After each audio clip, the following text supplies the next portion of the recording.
Welcome back to Apple Cottage, and I am Suburban Homesteader, Wyoming.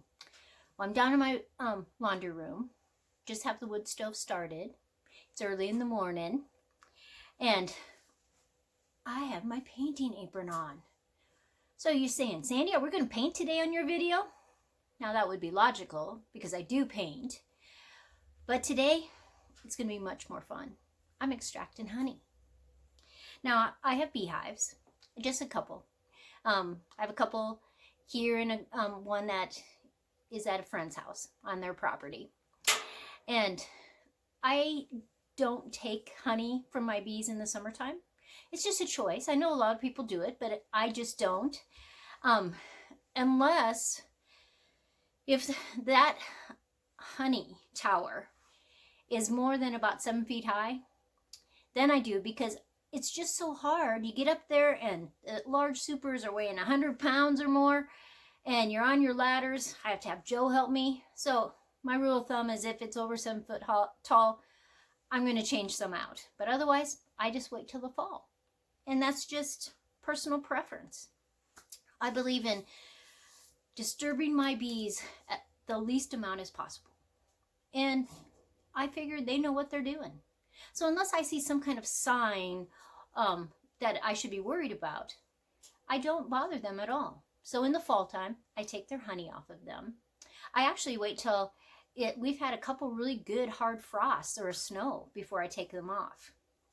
And then I bring them downstairs. I set them on tables. I lay sheets down, put the supers on, lay sheets over top so nobody, no fly or bug or spider or whatever in the basement will get onto my supers.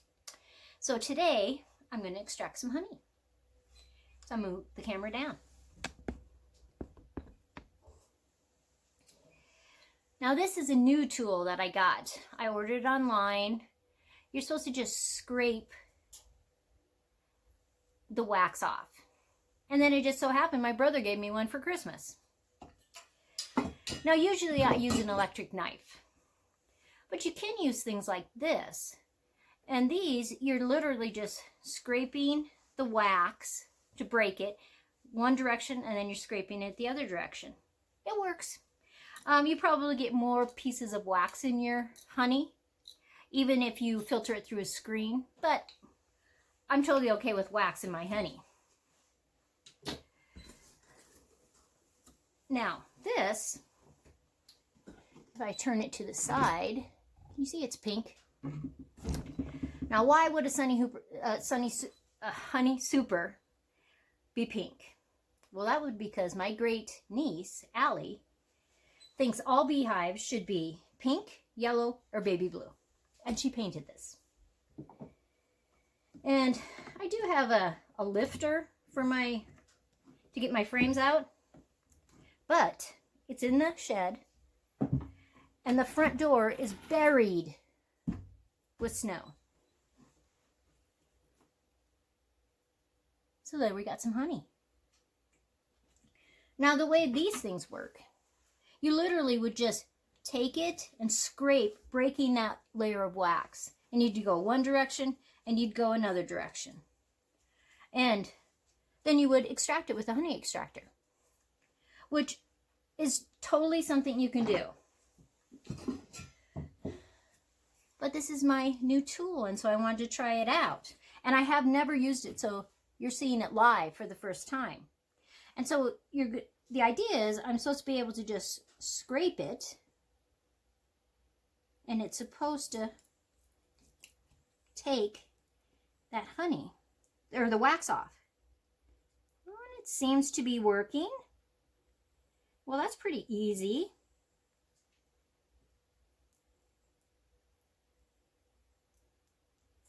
I'm not sure it's faster than my electric knife, but it's certainly an option. And then I'm just going to throw that all in a bucket over here, because I process my beeswax and I use it for different things. I use it in salves, I use it to thicken lotions. Sometimes people will buy it from me. A lot of times if it has honey on it, I will literally take it outside on warm days and just let the bees come and eat all the honey off of it, and then I'll process it. But this is an interesting tool for sure. It doesn't look like that you're wasting, you know, pulling up a lot of honey with it. So I like that part. Though, I think I'll show you using this one, but then before I go to the extractor, I think I'll use my electric knife just because it's faster. But I'm just throwing it in a food grade bucket. I get these at grocery stores because they, you know, it had frosting in it at one time. And so you just go into the bakery section and ask them if they have any buckets that they're throwing away, because that's what they do. They throw them away, and you might as well use them. And I store all kinds of stuff in there. Beans, rice. It always comes with a lid. They're really a great bucket and free. So you just have to wash them up because they usually have frosting all in them. But that's okay. I seriously kind of like that because you're really only taking those caps off. Where sometimes when I use my electric knife, if I'm not paying attention, I go deeper and then I have a lot of honey that goes in there. But that's interesting. So I'm just going to continue. I'm going to do the other side also. And try to get all these edges so that I have everything uncapped. But I do think that if I missed something that I just really couldn't get because of the shape of the tool, I could just take one of these and just, see how you can just scrape that? And break up those last little cells that are by the edges. So this is really a handy tool. But this is a 7-frame hive, this one. And it has made great honey. Now this one I did not cover. This super I did not cover. And I had it by the wood stove, hoping that some of that smoke flavor would go into the honey. So I'll let you know, because I'll extract all the honey off of all of these supers, or all these frames, and then I'll do a taste test on that. So I'm just going to keep working, and I'll have you back when I'm at the extractor. So I have 3 frames done, and so my extractor holds three frames only. It's not large, and because I just have a couple hives, so I don't need a great big one. And so this is my extractor. It's literally has bolts in the floor so that there's no rocking motion. So let's move it over here so you can see inside.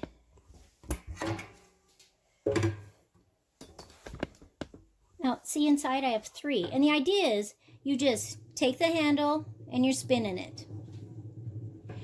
And the faster you spin it, centrifugal force throws it out onto the walls, and then it drops down.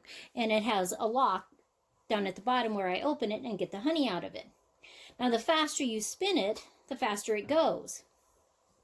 So let's move the camera back just a little teeny bit. So the idea is you just turn this handle. But I am always looking for an easier way. So what I'm going to do is I'm going to take this bolt out, and I'm going to attach my drill onto this. So the idea is you spin it one direction for a few minutes, then you spin it the other direction. Then you take the super out, or the frame out, flip it over, do it again. But with the drill, it's just so much easier.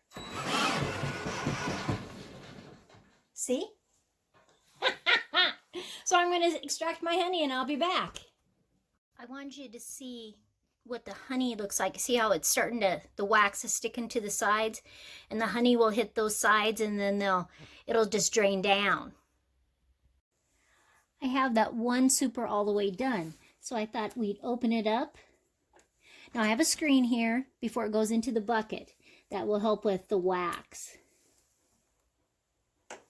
But there we go. Extracting honey.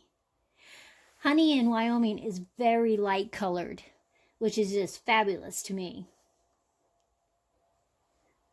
but it'll just keep pouring out, and then I'll actually tilt the extractor so I can get all of that out. But I wondered, with it being by the wood stove, if it would pick up any smoky taste. Nope, just good old honey. But if you're a suburban homesteader or a regular homesteader, really consider having a beehive or two. They're easy to maintain. They will increase your garden produce by so much.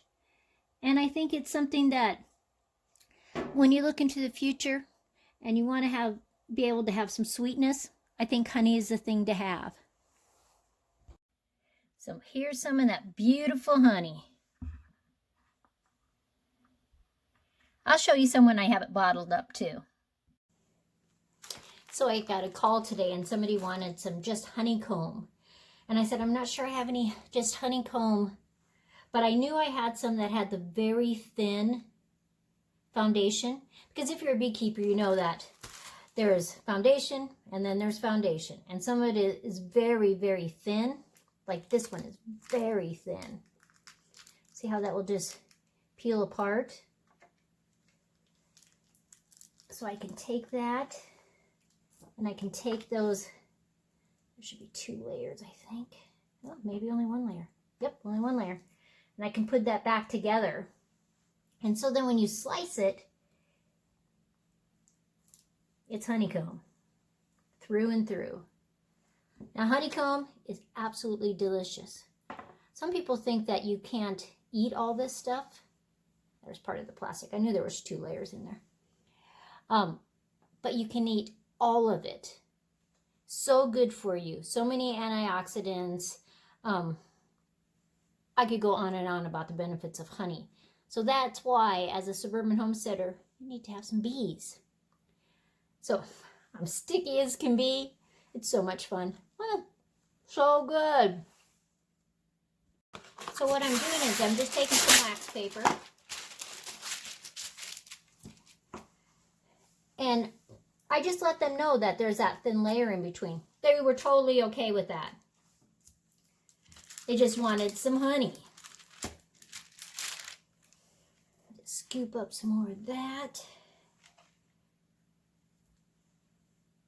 I tell you, bees are just an amazing, amazing creature of God.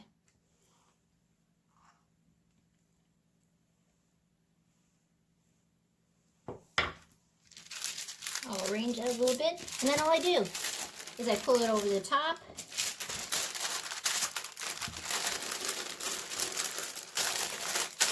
And wrap it up. And it's good to go. I put it in a Ziploc bag just to hand it to people, but there's no reason to buy all kinds of expensive little things when this is perfect. And honey lasts literally forever. Let's pour a little honey. Now, I save jars. So I have jelly jars and pickle jars and jars that I use for canning, and you can just wash them up and, you know, they have their own lids already. It's perfect. Now I used a filter, but it's not a very tiny filter because I don't mind if it has little pieces of wax in there. In fact, I think it's better for you if it does.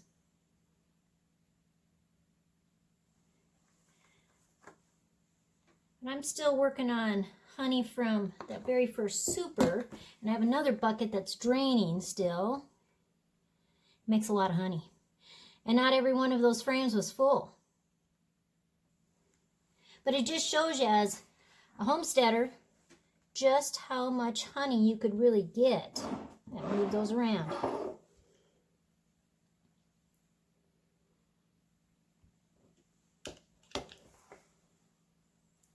So what do you think? Should I give a jar of honey away?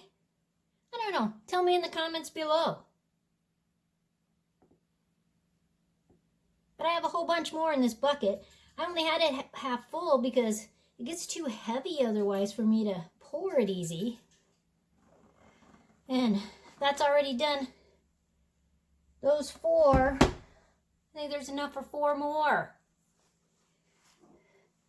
But isn't that some beautiful honey? You betcha it is. You can see little pieces of wax in there. I'm totally okay with that. So tell me below if I should give a jar of honey away. Well, it's been a sticky morning this morning. But I did finish that super. That was a 7-frame super. Different hives are different things. A lot of people have a 10-frame super. And I have those too. But I just happen to have a 7-frame that my brother had actually made me. And probably because some of the frames weren't all the way full, I really got honey from 5 full frames. Sometimes it's hard to, in our mind, how to equate how much honey that is and how much work all those little bees did. But I want you to really consider having bees on your property. If you're a regular homesteader, if you're a suburban homesteader, actually, there are people in the big cities that have beehives on their roofs. Statistically, the honey hive will make more honey in the city than it will in the country, which I find fabulous. Another little note, if you have a linden tree, when that linden tree becomes fully mature and it's flowering, one linden tree, full-grown linden tree, can produce more honey than 10 acres of alfalfa. That is amazing to me. But I'm going to move the camera down and we're going to look at how much honey you get from 5 frames. They're deep frames because there's small, there's medium, and there's large. And mine are deep frames on those ones. Let's see what we got. Well, this is my extra. This was a honey jar that I can't find the lid for. And I'm just going to leave it on my stove. And that's about almost half full. But we got 3 pints of honey. That includes a jelly jar that I saved because you should save your jars. Why buy them if you can use them? This was a pickle jar. That's all full of honey. That's probably about a quart, maybe a quart and a half, maybe a quart plus a pint, somewhere in there. And then we have 4 of the quarts. That is a lot of honey out of just 5 frames out of your hive. And you have more than one super when you go to extract your honey. And so even on, say you just did a brand new hive. You've just started. When I started, I can't even talk. When I very first started doing bees, years and years ago in South Dakota, the very first year, I never took any honey from my bees because we have cold winters and they were drawing out comb, they were foraging, and I just didn't want anything to happen to those bees through the winter. But once you get your hive established, on average, I probably have anywhere from 3 to 5 or 7 large supers off of a hive. Because we may be cold in the wintertime, but those bees are busy in the summertime. So that kind of just gives you an idea. If you're looking for income streams, how can I make an income with my bee? You can sell them at the farmer's market. You can get a license so that you can sell them at stores. You can sell them on Facebook. And people get a pretty penny for their honey. And I've always liked light honey. Actually, the farther north you go, usually the lighter the honey gets. And I think it's things to do with the soil and the flowers that are available. Not that there's not some good dark honey. My preference just happens to be light. I don't want to offend any of my bee friends. But I just wanted to show you just what you can do with even just one hive in your yard. So think about it. And I asked earlier, should I give a jar of honey away? Tell me in the comments below. And then I'll decide. I hope you have a great day. I have 1, 2, 3 more supers to do today. Then I'll set those supers outside. I put them on under a tarp with the rest of them. And on sunny days, I take the tarp off, and the bees just come and they clean out all the little parts and pieces of honey that I didn't get when I extracted. But really, having bees is an excellent idea. So I hope you consider it.